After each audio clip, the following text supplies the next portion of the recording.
Hey, good morning, everybody, and welcome to Invisible Condition. It's not all in your head. I'm your host, Jeff Pearson, and we want everybody with an invisible condition to know beyond a shadow of a doubt that you do have a voice, you have a community, and you are never ever alone. Uh, Today, we're definitely going to get into that. You're never alone. Here on Invisible Condition, we get it. Okay, things can be crazy. Things can be tough. Sometimes when with life, with invisible conditions, with life in general, we get it. Totally get it. Here's the thing: there's always hope. There is always hope. So, if you are having trouble with that and you don't see that hope, or you have lost it, or you misplaced it somewhere, shoot me an email. Literally, all you got to do is put hope in the subject line. You can type a message if you want, but all you got to do is type hope in the subject line. And I'll send you back a message, or I'll send you back a calendar link, and we can chat on Zoom or whatever. Whatever works. It's that important, okay? Hope is important. Hope is a big deal, and nobody should be without it. So that is that. Now, I want to tell you about one other couple other things before we bring get our show started here. One of our new sponsors is a guy named Jake Ellis, and he works with Cutco, which is a cutlery knife company.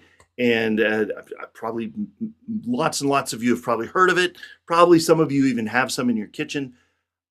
Funny story about that. My parents are a perfect example of that. So they bought a set of Cutco steak knives in 1981 when I was 4 years old, and I don't remember that, but they've been in their kitchen the entire time. Every time I go to their house, there's the steak knives in their kitchen. They've never gotten rid of them. They've worked as well as the day they bought them ever since. And I think they broke the tip off of one time somehow, and just sent it to them. They sent them a new one. They're guaranteed for life. It's awesome. So if you need, if what you need in your kitchen is quality cutlery, this is the place. I promise. There's none better. And they'll replace them if they break, and they'll sharpen them for you anytime you want. It's pretty awesome. And so if you are a business owner out there that has that you like, for instance, I know I use the realtor example a lot, but it's a really good example to illustrate this point. Realtors always give like a housewarming gift to the person that, right? They sell you the house, they help you with the house, and then they give you a gift, for housewarming. This is the perfect gift for that. So anybody that's a realtor, anybody that's a business owner that would give a gift to their client, you can even engrave your logo on the knife, on one of the pieces of cutlery, and give that to your client as a gift. And then they've got this amazing gift that they can use for the rest of their life, and it's got your logo on it. Hello, you can't lose. So, and the best part is that every dollar that they spend, every dollar you spend with Jake, they will donate a percentage to Hydro with Hope to help us. And that is amazing. And so if for no other reason that you do it, that for that reason, do it for that reason, because Hydro with Hope will be very thankful. And speaking of Hydro with Hope, I wanted to just give you an opportunity to see that QR code as well. That is a donation link. Anybody that's been watching for any length of time has heard me talk about Hydro with Hope. It's for people with hydrocephalus. Brain surgery can be crazy. That's why I want to get this journal into the hands of everybody that's got hydrocephalus anywhere in the country. We'll work on the rest of the planet later. Let's work on the US. There's over 400,000 babies born with this crazy thing every year, just in the US. Let's get this journal in their hands. All right. Now, the last thing is that I want to talk about is our studio sponsor, which I cannot say enough about. So I'm going to say just very little. It is Network Referral Group is the purest form of networking I've ever seen. If you are a business owner and want to get in front of other business owners and network and actually get referrals, this is it. This is it right here. So scan the QR code and Mike will get back, and that'll get you to the website. And then just tell Mike, who's the owner, just tell him I sent you. Say, hey, Jeff thought it would be a good idea for us to connect and for me to come to a call and check it out, see what this NRG thing is all about. So I promise they have ruined me for all of the networking groups. I don't go to very many other ones because I get what I need at NRG. Okay, so check it out. That's why they're a studio sponsor, because they're awesome. So, all right, let's get this show on the road. You know what? I'm gonna change it up today. I'm gonna play her ad first, and then when the ad ends, Michelle will be here. I have Michelle Cooling here with Chronic Illness Solutions. So here we go. We'll see you in a couple about 30 seconds.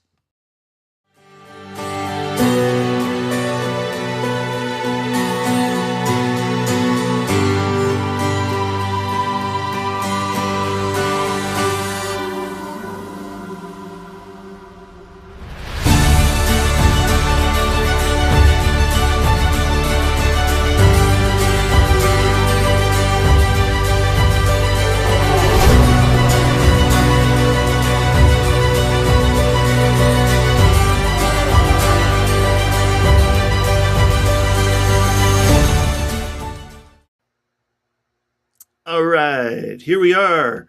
And now we're all able to talk because nobody's muted. I almost forgot to do that. Yay. Hey, good morning, Michelle. Thank you so much for being here again. This is awesome. I'm so glad. Thank you. I always get so much out of it. I hope everybody else does too. It's always fun to see where the episodes go because we're not scripting them. She's right. These are the only shows that I don't like. Catherine and our team, my VA, like they work hard to put these shows together, and I have questions for every guest, about what they're going to talk about and what the invisible condition is. When Michelle and I are on the show, there's no script. I have nothing. I have zero. In fact, most of the time, most shows, we show up and then she goes, okay, God told me we need to talk about this. I said, okay, sure. And and in recent months, it's been, and we're going to make you the guinea pig. And so, hold on, buddy. Tap in. Here we go. So, and I think today may not be that we might be doing the same thing today. So, because why not? It's on brand. So Exactly. We're right on target. That's right. Well, I think it's cool. I'll introduce myself for those who are new, of course. But what we're going to chat about today is actually like hearing, I think, from you how it's been going and some of the recent breakthroughs and talking about, we coined a phrase called soul surgery. So it's helpful to think of this in medical terminology. So it's like, how'd your soul surgery go? And honestly, soul surgeries are tougher than real life ones. So we'll talk a little bit about that. For those who don't know us, I've been on the show for many seasons, so you can find a whole plethora of things. I share my story more in depth on some of the original ones, which Jeff somehow remembers what episode and season that is. So he'll probably tell you in a minute. But long story short, I had chronic illness. Doctors, specialists didn't know what was wrong. Caused me to do a lot of research, seek alternatives, functional medicine, integrative medicine, all the medicines, through advocating for myself and finding the right people who would run more tests. I found out I had an autoimmune disease, several genetic issues, but a genetic condition that was diagnosable, and a myriad of other things. I had serious food allergies, chemical sensitivities, all kinds of things, gut issues, blah, blah, blah. And so, like anybody trying to find answers, I started trying certain diets and protocols and therapies and seeing so many holistic providers. And I was able to achieve some symptom management. So everyone looked at me and was amazed that I went from 2 years basically bedridden to seemingly healthy and back to normal life. And that was miraculous. However, for me to maintain that, I had to micromanage everything. I could eat a very small amount of foods. I was on tons of supplements. I went to body workers. I spent money on so many things. I couldn't have scented products because they'd give me headaches or migraines, or it goes on and on. So that wasn't being healthy. That was learning how to stay sick and manage symptoms, which that for me was life. For that time, I'm like, oh, it doesn't matter. I have my life again. I'll do whatever it takes. Yeah. And then a decade into that, it's like, I think something's missing. I'm still having flare-ups. I'm still restricted in what I can eat. Like, this isn't a way to live. I really think there's something more. So my search for something more beyond functional medicine, which I'm trained in. I have a master's in nutrition, trained in functional medicine. I have dozens of other certificates in different modalities and techniques and protocols and things. And that's what I did with clients for a long time, was work with clients that the Mayo Clinic couldn't help. That's the level of client I was working with, were the ones that the Mayo Clinic was failing, Stanford's medical research team was failing. Those are the clients we served successfully to get them better. So I was high up in terms of the people who sought me out, worked with people all over the country and internationally that couldn't find answers elsewhere. So anyway, that was who I was. And then through this search of what am I missing that's beyond all that, obviously, everybody was looking like me. They'd get better, they'd get sick, they had to micromanage everything. We found the work that we do now, and that body of work has continued to grow and expand constantly as we work with more people and as we research and as we learn.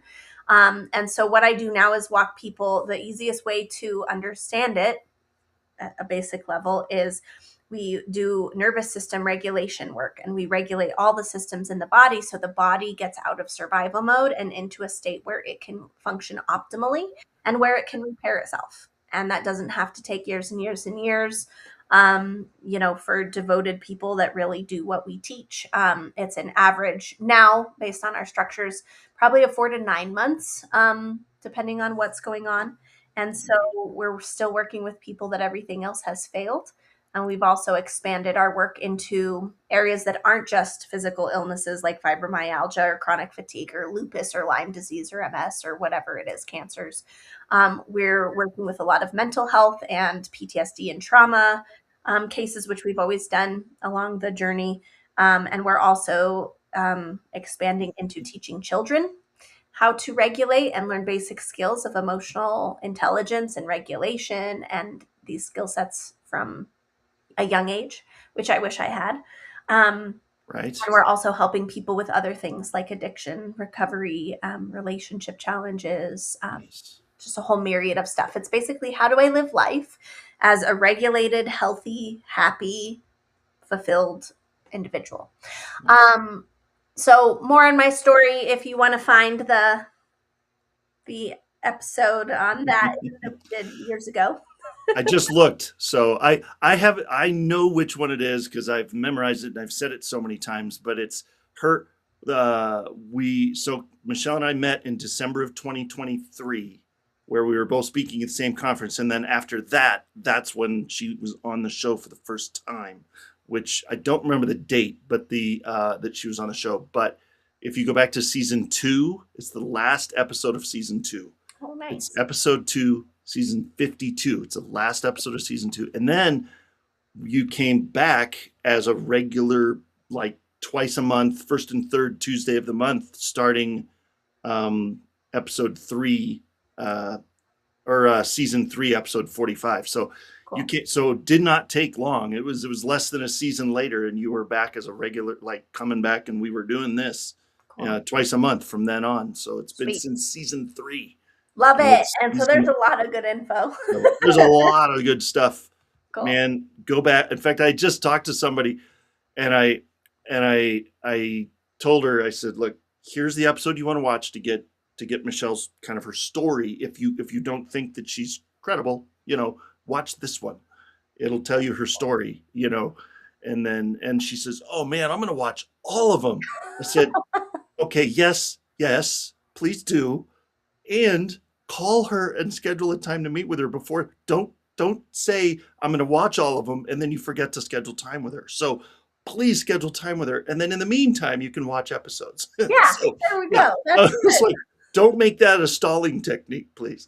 So, Good but one. anyway, so yeah. What are we doing today again? Tell me. Yeah, so I think we're gonna chat about soul surgery. Let's see what I want to say about it.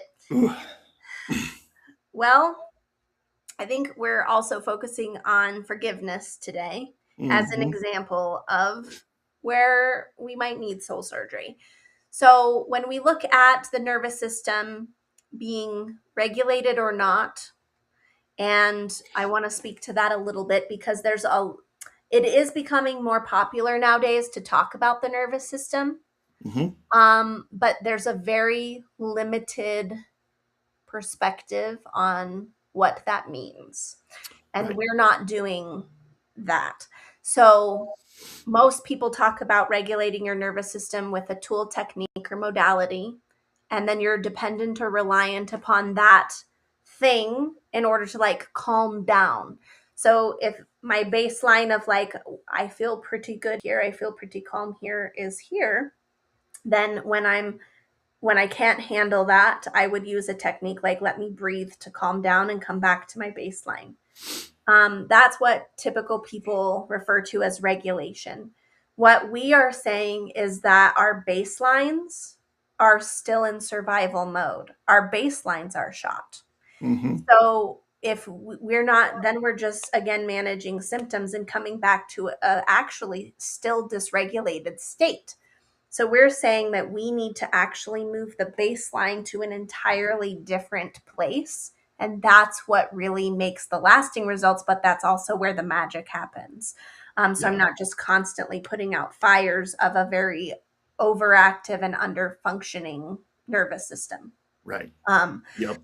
so what we want to do is calibrate, and that's a word that I feel God gave me to help describe this, that we're not regulating, meaning, okay, I'm just going to feel better right now. We're actually recalibrating so that we have capacity to experience any number of things and not be dysregulated. So a lot of times with regulating, we're removing triggers, we're avoiding certain things, we're cutting people out of our life. I'm not saying that's wrong. I'm just saying a lot of times it's avoidance, which is further perpetuating the issue with the nervous system is now I can't Yeah. handle that. We're actually saying if we regulate and build our capacity to feel all kinds of emotions, to handle high stress situations, to whatever it is, and stay regulated, that's a whole different ball game than just a regulation technique or idea. That's Right. like, how do I actually address the root cause of why this person triggers me in myself so I can be exposed to that person and not be dysregulated? Again, totally different ball game. Um, and it's addressing the root within ourselves. Does that make Right. sense? Yeah, it's kind of like it's the difference between a thermometer and a thermostat, right? You're not just figuring out where you are, and then like if you're operating in thermometer world, you figure out where the temperature is, and then you take whatever you got to take, or put the cold washcloth on your forehead, or whatever to bring it down to where it needs to be. Whereas if you're the thermostat, you control it, and it's not a thing where you go, oh no, I'm at the mercy of this or that, and I just have to use tools. No, no, no. I can set it myself, and I'm I'm Yes. I'm in I'm in charge here. So I yeah. love that analogy. You have the best analogies. I'm sure a movie reference is going to come out soon. Oh, it's So, possible. It's yeah. probable. Yeah. So, what I think is cool, I mean, I can talk all day. I live and breathe this work every day, literally. I'm accountable. I check in with my team every single day. And that's everybody in our team has to be living, embodying examples to even be able to continue to teach clients. So we have a very high standard of we live this in order to teach it. There's no empty teachers here. That's right. So what's cool about that is I can share my story, and I'm just one person, and I'm just Yeah. like you. I'm a person like you. So, what I love is when you guys get to hear from someone else. So, Jeff had some really cool breakthroughs and stories of where you and your wife have been enacting this, embodying it, having realizations, like doing it on your own now, Yeah, not like in a process with us, but actually having the skill sets to find these things and do a process, a soul surgery on your own with God. And there was a particularly inspiring story recently around forgiveness and anger, from a traumatic situation, and how you hanging on to that, probably unknowingly or whatever, how that right, poisoned you instead of helping you get over the situation. And it's actually from that point of that surgery or that time in your life where a lot of other issues started that totally. didn't start with any of the other surgeries. So, would you share Yeah, that story, and we can kind of just give absolutely. people a place to look in themselves around, where am I holding on to resentment, anger, or unforgiveness about something in my past? How Nice. can I hold space for myself to get it all out, not hold it in, and then choose forgiveness, God's love, Jesus, whatever wording you need to use, Yeah, so that you can be set free. And so, anyway, I think you paving the way for this conversation in real cool. life and then getting to share it is so cool. Awesome. Thank you. Yeah, well, I tell you, June and July have been June and July have been really, really hard months around the Pearson household with this because um, medical PTSD has become has was kind of a new discovery in my mind.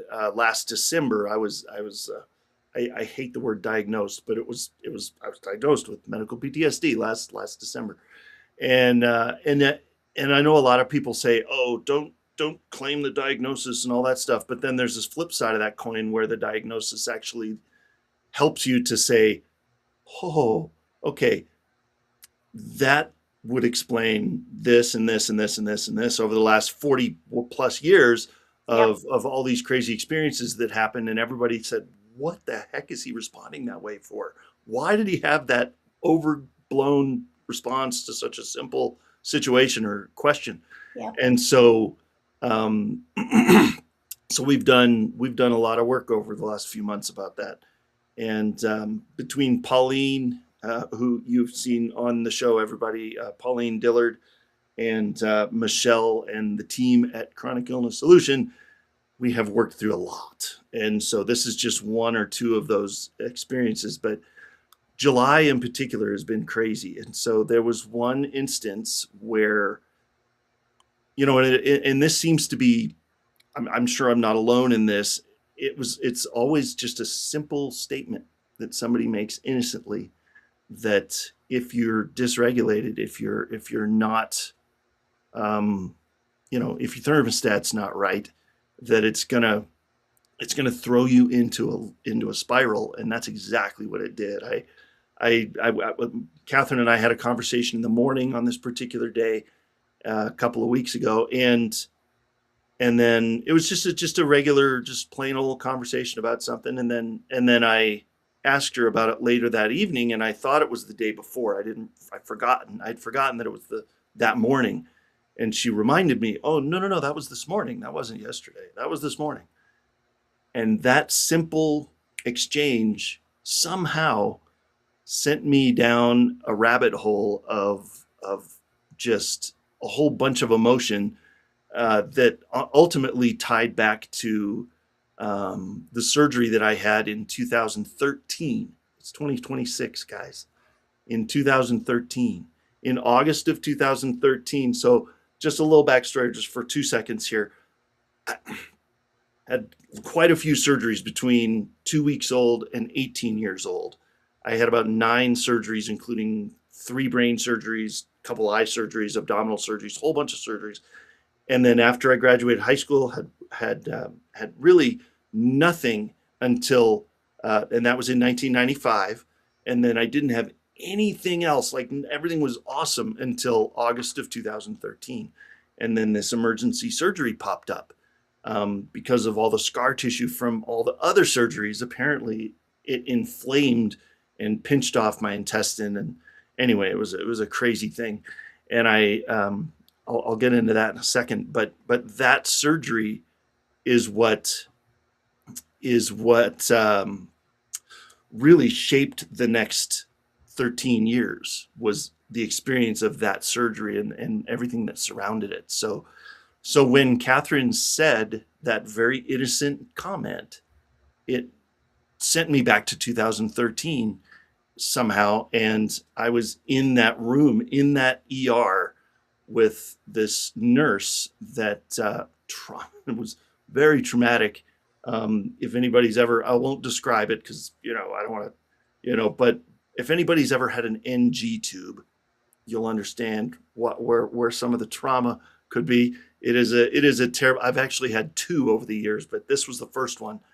And this innocent comment from Which is, Catherine. I always think, okay, that's the tube up the nose, down the throat. Just Yeah, it's the one that they shove it up your nose and in your nasal pad, your near your nose and your throat, and that's all connected. So yeah, so it goes up the nose, around the down around the back and down your throat into the stomach. And the design is to pump stuff out of your stomach through this tube in your nose. It's gross. It's really disgusting. And so, but at the same time, there is a tube that goes from here all the way down into your stomach. And so it's right here and it just hangs out at your gag reflex. And so if you move wrong, it's terrible. So, and the trauma was how it happened, because in 2013, it was an emergency situation. And so this nurse, this guy, this male nurse, looked at me and said, "You're going to hate this. It's going to suck, but I have to do it." And he just shoved it up there and down and in and out and into the stomach and all the, and there was throwing up involved, and there was lots and lots of, thrashing around, and it was traumatic for me and for Catherine. She was sitting there watching this going, "What is happening to my husband right now?" And so that event stuck with me for 13 years, and I had no idea how much that event was going to shape and color the rest of my life for the next 13 years. And so when Catherine said that seemingly innocent passing comment, somehow, I mean, I know why, because God knew I had to clear this. So I have a feeling it was like, oh, here's a good opportunity.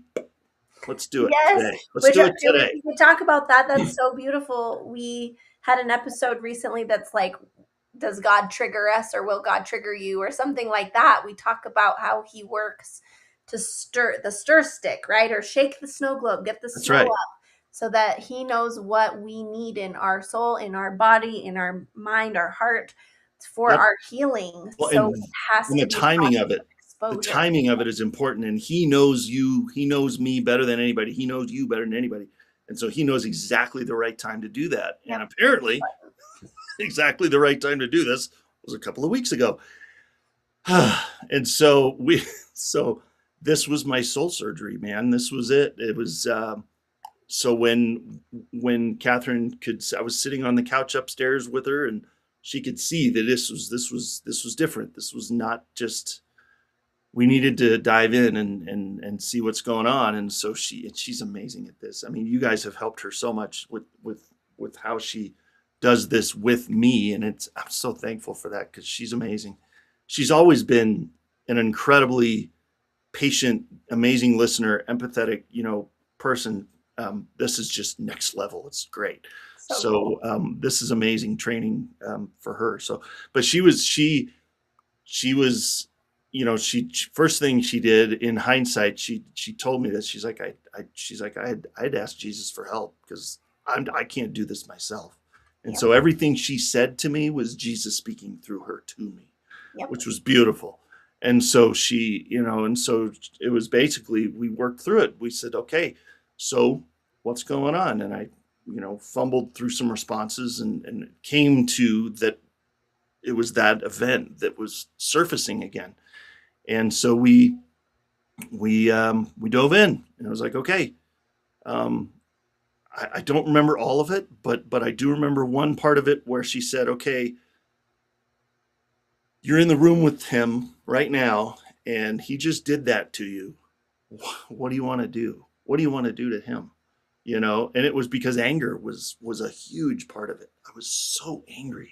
so angry at this guy, and I had no idea how much anger was there, and it was just boiling beneath the surface. And so, any tiny little thing would bring it to the surface, and I had prayed to overcome that so many times, but it just this soul surgery is what needed to happen, and so to truly get rid of it. And so we we started going through, and she said, "Okay, let's do it. List it, man. Tell me all the things you want to do to this guy. He just did that to you.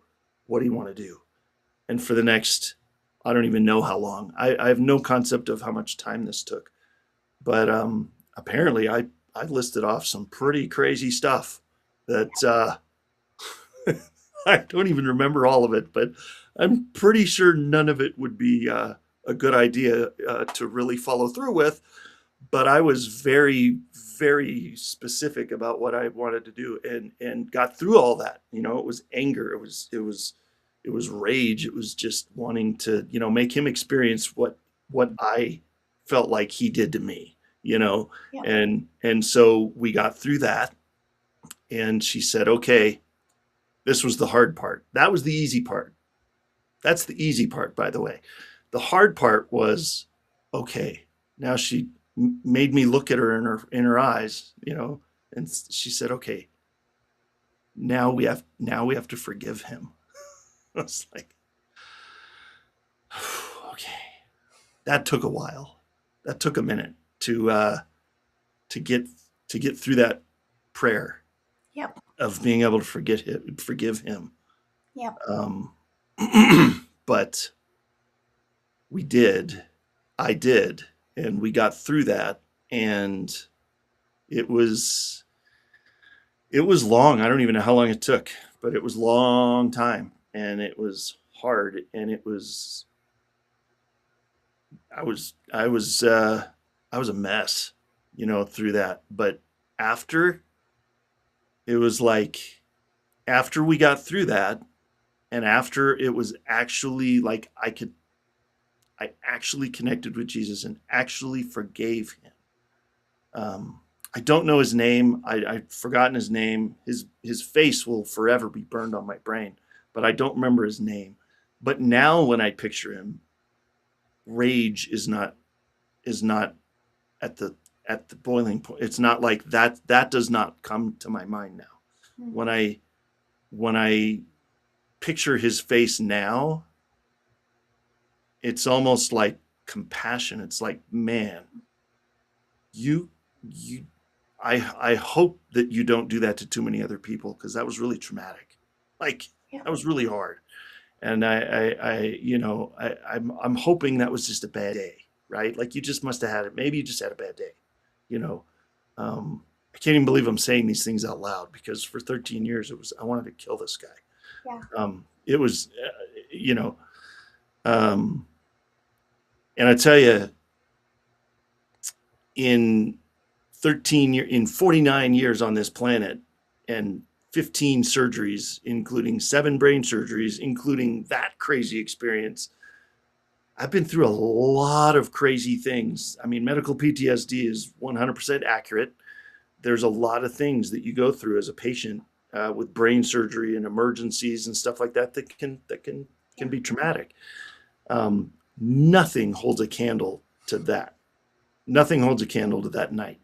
Yeah. I've, when you go in for surgery, they put the mask over your face, and the next thing you blink, and the next thing you know, you're in the recovery room and everything's over. Like, you didn't have to experience anything. You know, they did the surgery, and you woke up in the recovery room, and I see my family, and I'm like, all right, here we are. Let's go home and carry on. But with this kind of surgery, it's like there's no anesthesia. Mm. You're you're on the table, and they're hacking away at you, and there's no anesthesia. It is the hardest, most painful thing ever. That is, and that message I sent to you later Mm-hmm. was true, 100% true. It's harder Yeah. than any surgery I've ever been to. Yep. That Which was, is cool. If yeah, I can read it, yeah, yeah. it was so cool and edifying to me. Had some soul surgery tonight, almost 13 years in the making. It was hard, harder than any hospital surgery I've ever had. Totally worth it. God told me afterwards that our house is a house of victory, which is so cool. We've talked in a lot of our episodes about like, God, give me a potato. I won't go into it. And then potatoes show up out of context randomly Right. to confirm. So anyway, we have some jokes like this, but it's so neat in my journey at this time period, because in my prayer time, I had heard that God was going to start using the analogy of a house to show me what's going on Hmm. with certain people and spiritually and this kind of thing. So I had just been told that, and there were some challenging things going on. And Jeff texts me this right on like the night I needed a message from God that was this. It's like God told me our house is a house of victory. So not only is God working over there in spiritual warfare, soul surgery, healing, but he's then speaking through you and through Catherine, right? But through you to Right. me to confirm a word for me. So it's really neat how this happens. It's like in the Bible, it talks about how we as a body are one, right? And Hmm. Jesus himself prays, may you be one with each other as the Father and I are one. And so it's neat to see how God is able to work through the body and how we're able to do warfare, not just for ourselves. Like this wasn't just about healing Jeff. This was about us overcoming and experiencing victory over anger and unforgiveness, which was showing up not only with you but with others in the Yeah. community in the container. So that's just so neat. How did you feel afterwards? I think I saw you the next day or close to that time, and it was just the lightness and the relief that was there was Yeah. palpable. It was crazy. Yeah, it was. I didn't, it was almost like you said a movie reference is coming. Here it comes. It was almost like the Matrix, right? When Neo takes the red pill, right? And then he wakes up in that crazy cocoon and then he goes and they have to rebuild his body. They have to literally rebuild everything. And it takes a long time. And you see the progression and that whole montage, right? And then he's looking at Morpheus and his eyes open and he goes, "Why do my eyes hurt?" Mm. And Morpheus says to him, "Because you've never used them before. You're brand new." And this is the same kind of thing. There's certain things where you go, I don't even know what to do now because for the last 13 years I've had this 10,000 pound weight on my back that I've been lugging around for this guy that I was so angry with, and now that's gone. I don't know what to do. I don't know what the first thing to do is. Yeah, What that do I do now? And blank so, slate. That's so yeah. cool. I have So people that they literally call, they're like, "Yeah, my eyes hurt." And I'm like, "Well, you're beginning to see." So, I mean, totally. that is the way that it is. And it's interesting. I want to share something else too, because it's a way we don't usually think about things. I'm consistently, God's been on a theme of like, see the bigger context. Don't just be tunnel vision. Like, can you see what's actually happening, like spiritually? So part of that is recognizing that a lot of what we let in or hold on to from traumas or situations like this, we actually, let me say it this way, it was the thing operating in that man that was likely anger and not love, not compassion, Yeah. not gentleness and care, right? And it was that created an assault on you. And spiritually, it's like whatever that is operating in him that isn't of God, that's wanting to assert itself into you. So it's the limited perspective is, wow, I was basically medically assaulted by this person, and that sucks. Spiritually, whatever's operating in that person is attempting to thwart you. And then Right. it leaves you with the same spiritual, well, now I want to kill you, and now I'm angry. And now I'm Right. enraged, and now I don't have love and compassion. So it's like a spiritual transfer. The thing that's causing the behavior that traumatizes people is often the spiritual thing that goes into the other person that leaves them traumatized. Right. So by you saying, this is not who I will be, I will not become the monster that did that to me, and now you are in compassion, forgiveness, and love, you won that spiritual battle. Hmm. And it was winning over you for 13 years, and Yeah. now you've won over it. And that's a really cool bigger context to look at, Mhm. is who am I choosing to become right now, and am I going to let whatever was spiritually operating in those people that hurt me, am I going to let that take me down and let that spirit come into me, or am I going to say no, I am choosing Jesus here? So it was Yeah. so inspiring because you did choose healing and Jesus love. And it was definitely not easy, but it was because you kind of want to stay in that spot of, let's go. Yes, well, that You spirit know? does want to stay, Yes, to it wreak does. havoc. So I love that you reclaimed that. And it's neat to have that in your marriage, that Yeah. you guys are able to work through this stuff more and more together now and on your own. Um, that's so cool. Well, and this doesn't have to. So, so this is for you now out there, because I can't. I feel like this has to be addressed. So it doesn't have to be traumatic, crazy, violent, emergency room drama, trauma, that sets that off. I mean, it could be anything. It could be something your wife said, your husband said, your kid said, the dog did, the mailman, the whoever, it could be anything. It doesn't matter what it is. It Mhm. doesn't matter who it was, doesn't matter what the event or incident was. Everybody, I'm going to guess that probably 99%, we'll leave 1% for error there. It's probably 100%, but let's say 99% of you watching probably have an experience that, given the right prick from the right pin, could explode that balloon and completely, you know, send you down that spiral, right? And you've been maintaining really well, right? Because if you just maintain and just avoid that subject, everything's cool. Just don't talk about that, Right. right? But what if you could completely remove whatever negative thing is there, and that soul surgery could be something for you, and you could be free of that? Yeah. Would that be, wouldn't that be better? Wouldn't Yeah. that be better? You would feel so much lighter and so much more, I don't even know what the word is, lighter. I mean, I swear, it feels like there used to be a 10,000 pound backpack on me all the time, and now it's Yeah. gone. So please reach out. If you don't even have to, just, you know what, here, send me a message here and just say, I don't know, put Michelle's name in the subject line or something, Michal. Just put that in the subject line, and you don't even have to. Same thing. You don't have to type a message. You don't have to get into it. I'll send you a link, or we'll figure it out. But this is important stuff. Hmm. You gotta address it, or it's gonna eat you alive. Hmm. So Literally. so Yeah. yeah, literally.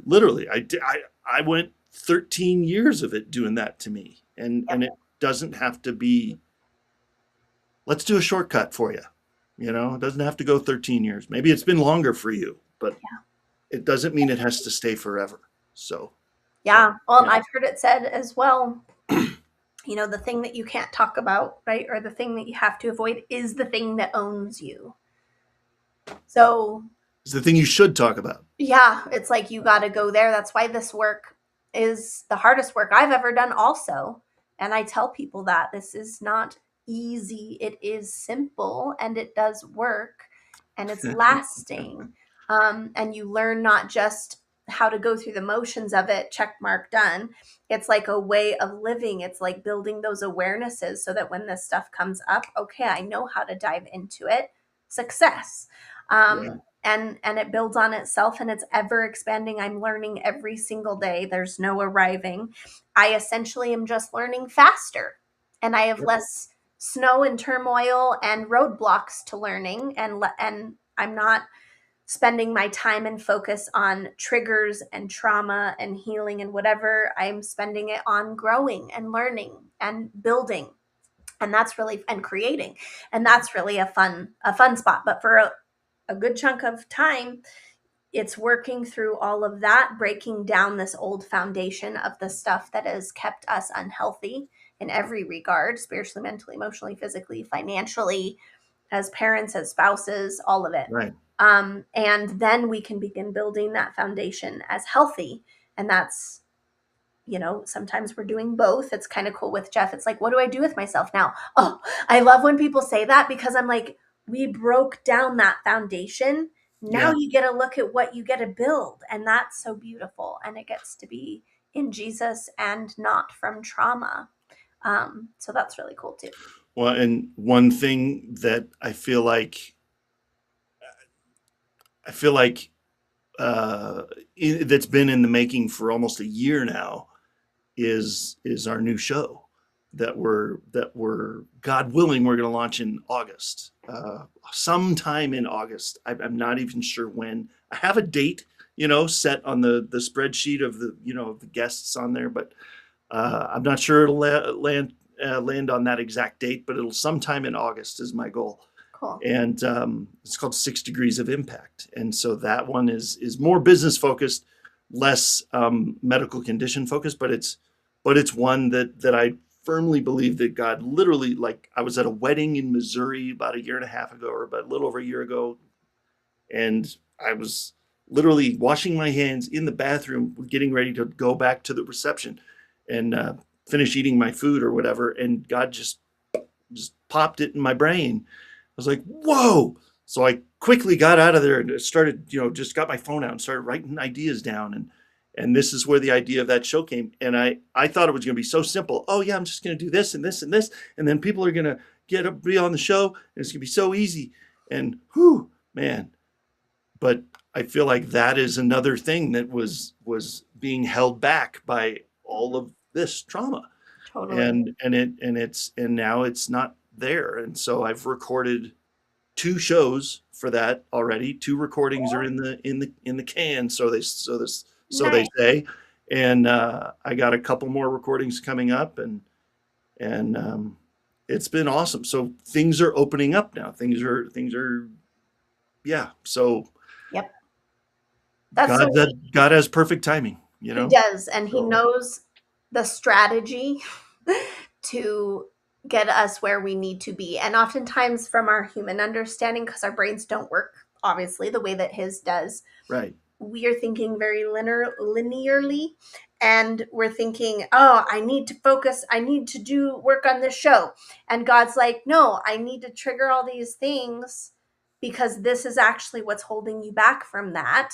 And if Right. I put you in that, it wouldn't be what it needs to be. We've got to, God gives us the vision, and it's so cool. And oftentimes we think, oh, we're just stepping into it. It's likely never the case.